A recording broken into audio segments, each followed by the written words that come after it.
Last week, the Trump administration announced a new policy to deter illegal immigration. If any families are caught entering illegally from Mexico, Border Patrol will take the children away from their parents indefinitely, which is a horrible proposal and a great plot for the Mexican reboot of Taken. Just be like, I have a particular set of skills. I will find you and I will kill you. But first I need you to approve my visa. Then I'm coming for you, man. But over the weekend, Trump's chief of staff and Caucasian Grinch, John Kelly, went on NPR and immigration policy came up, and this is what he had to say. Let me step back and tell you that the vast majority of the people that move illegally into the United States are not bad people. They're not criminals. They're not MS-13. Wow. Now, I'm not going to lie. It's nice to hear someone in the administration, especially Trump's top guy, say Mexicans aren't all criminals. But any compliment that weak is always a little suspicious. You know, if a parent-teacher conference started that way, you'd know that something crappy was coming. The teacher was like, now let's step back for a second. Your son Timmy isn't in MS-13. However. So look, if John Kelly stopped there, that would have been fine. I could go home early, but you've all seen the show and you know how this works, so let's hear the rest. They're not criminals. They're not MS-13. But they're also not people that would easily assimilate into the United States. They're overwhelmingly rural people. In the countries they come from, 4th, 5th, 6th grade educations are kind of the norm. They're coming here for a reason, and I sympathize with the reason. But the laws are the laws. Okay. So they're not bad people.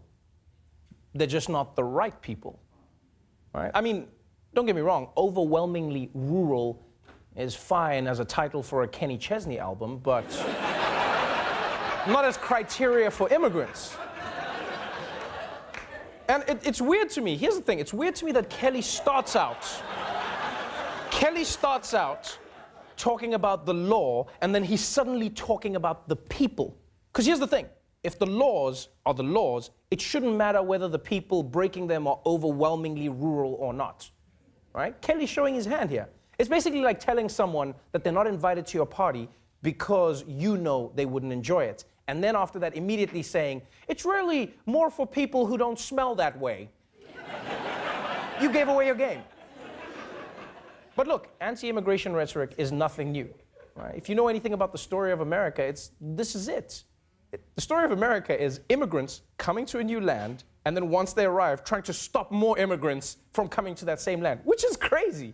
It would be like if the Ant-Man joined the Avengers, and then he was like, guys, I think it's enough now. I think it's enough. Yeah, I think we've got enough Avengers, am I right? Yeah, we just needed an ant. Now we have an ant. We're good. No more Avengers. No more.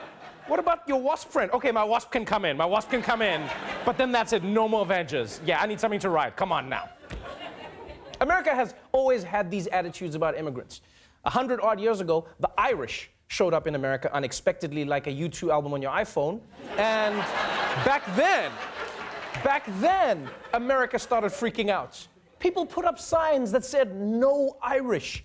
They even drew cartoons depicting the Irish as apes. Yeah, which is disgusting for 2 reasons. 1, because it's offensive to Irish people, and 2, because it's just lazy. You can't take the thing you call black people and use it on the Irish. That's racist appropriation. That's just lazy. And it wasn't just the Irish. In America's history, all sorts of foreigners were said to be destroying the country. Chinese people, Russians, Germans, Italians, and the lines were the same. They're bringing crime, they're bringing rapists. In fact, back in the day, Americans thought of Italy as the shithole country. Which, look, I understand. I mean, I don't know if you've ever been there, but I've been, and the streets are flooded, the buildings are falling apart. I felt like I was on a UNICEF tour. I was like, come on, man. But the truth is, though, Italian Americans, just like other groups that came here, they did assimilate. Every group can assimilate. They learned skills, they made Rocky, they became valued members of society. And are there bad apples? Of course there are bad apples, but that doesn't mean we should label all of them. We don't have to label all of them.